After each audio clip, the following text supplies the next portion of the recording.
Olá! A última semana antes do recesso de julho do Congresso teve a votação final de várias emendas à Constituição. Entre elas, a que estabelece estado de emergência e permite a concessão de 41 bilhões de reais em benefícios fora do teto de gastos até o fim do ano.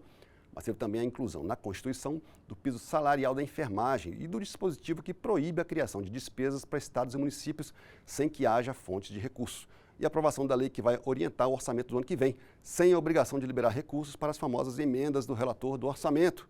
Vamos começar com a PEC que estabelece estado de emergência. Além do aumento do Auxílio Brasil de R$ 400 para R$ 600, a proposta cria um valor de R$ 1.000 para caminhoneiros autônomos, dobra o valor do Auxílio Gás e concede benefício ainda a ser definido para taxistas. A PEC ainda concede 2,5 bilhões de reais para os estados compensarem gratuidade dos idosos no transporte urbano e outros 3,8 bilhões em créditos tributários para reduzir o preço do álcool combustível. Também repassa 500 milhões de reais para o programa Alimenta Brasil. A previsão de concessão de benefícios durante estado de emergência na Constituição contorna a vedação contida na legislação eleitoral, o que foi motivo de críticas durante a votação. Apoiadores da proposta defenderam o estado de emergência e os benefícios como maneira de dar um alívio às pessoas mais pobres, mas quem é contra classificou a PEC como eleitoreira e apontou consequências graves para a economia. Nós estamos mudando uma cultura casuisticamente. Isso terá consequências gravíssimas. Nós quebramos a regra do jogo eleitoral, nós decretamos um estado de emergência que só o Brasil no planeta, fora a Ucrânia e a Rússia, estão declarando. Tudo isso para justificar quebra de regra fiscal, uma quebra da regra eleitoral. Isso é gravíssimo e o país vai sofrer consequências. O estado de emergência, ele é restrito aos temas que estão na PEC. Eles nos permitirão fazer com que, a exemplo de vários outros países que, não obstante terem eleições, estarem no processo de discussão, seja majoritária, seja eleição parlamentar, colocaram à disposição da população auxílios, desonerações tributárias. Deputadas e deputados também aprovaram proposta que inclui na Constituição o piso salarial dos profissionais da enfermagem. O projeto de lei que define o piso da categoria foi aprovado 2 meses atrás pelo Congresso.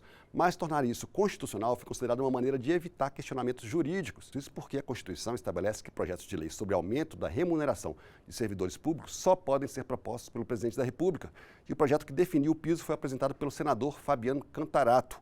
Mas até hoje o projeto não foi sancionado e não virou lei, porque falta encontrar uma fonte de recurso para esse gasto extra para estados e municípios. Mesmo assim, a inclusão da PEC na Constituição foi comemorada.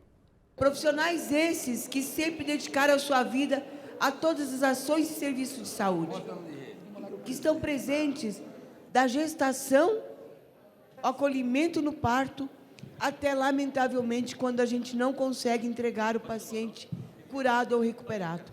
A enfermagem precisa e merece este piso nacional.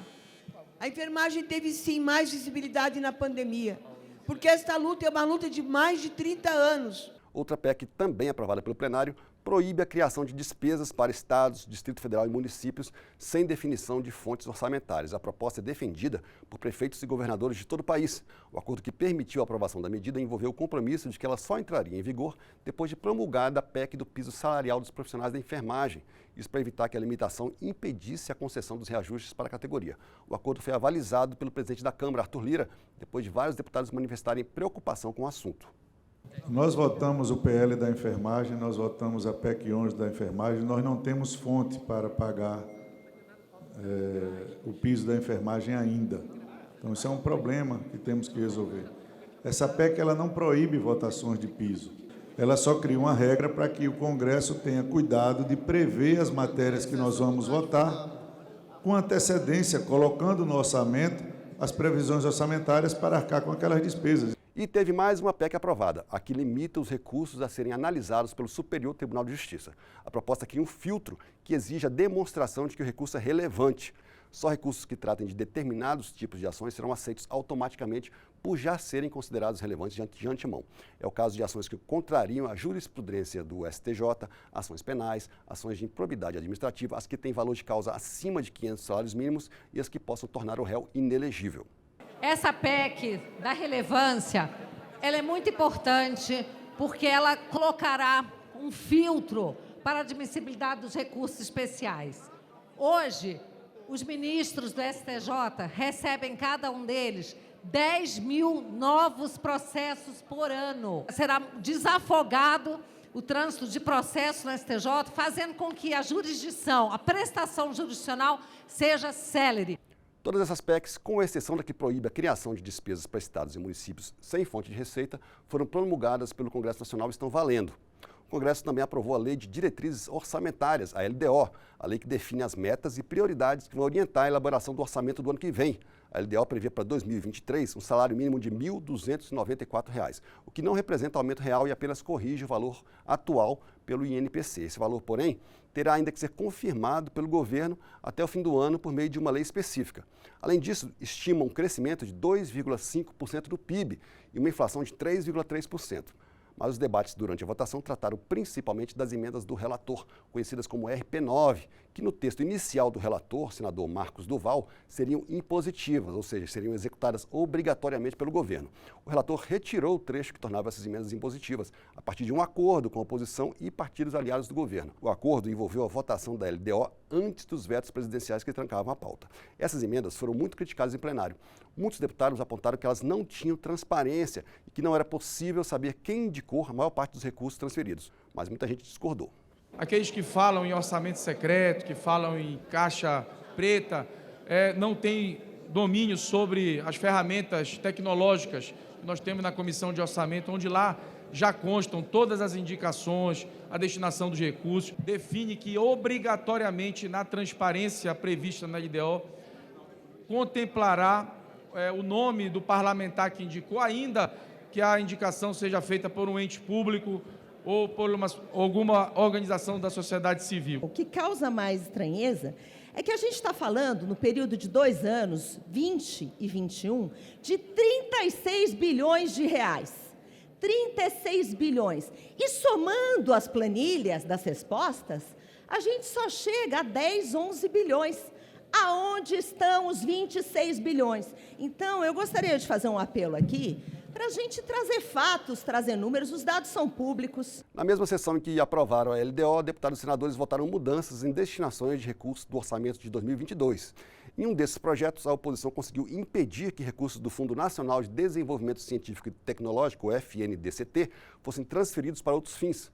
Havia um compromisso da liderança do governo no Congresso de que os recursos voltariam depois, mas deputados ligados à área de ciência e tecnologia e da oposição apresentaram destaque para retirar o ponto da proposta, o que acabou aprovado pelo plenário do Congresso. Foi feito nesse plenário um acordo em que o governo se comprometeu em recompor a dotação orçamentária da educação, da ciência e da tecnologia. E esse PLN retira recursos do Fundo Nacional de Desenvolvimento da Ciência e da Tecnologia, o FNDCT. Para depois ser recomposto, não tem lógica. Tem edital em curso para contratação. Tem que estar empenhado esse recurso até 31 de dezembro. E também em sessão do Congresso Nacional, deputados e senadores derrubaram 3 vetos presidenciais. Um deles a trecho do projeto de redução do ICMS sobre combustíveis e energia elétrica, que previa compensação aos estados pela perda de arrecadação dos tributos. Quando a proposta foi aprovada pela Câmara e pelo Senado, a compensação aos estados que perderiam a arrecadação com a limitação da alíquota do ICMS em no máximo 18%, fez parte de um acordo que permitiu a aprovação da proposta. O trecho que garantia a compensação foi vetado depois pelo presidente Jair Bolsonaro, com a alegação de que os estados tiveram um excesso de arrecadação esse ano.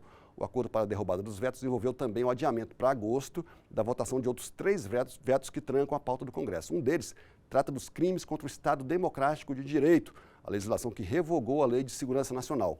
Um dos itens vetados pelo presidente Jair Bolsonaro considera crime impedir manifestação pacífica de movimentos sociais, sindicatos e outros grupos organizados. O presidente da República vetou itens que são essenciais para que a democracia seja plena no país. Por exemplo, a ideia da garantia do direito de manifestação para os movimentos sociais.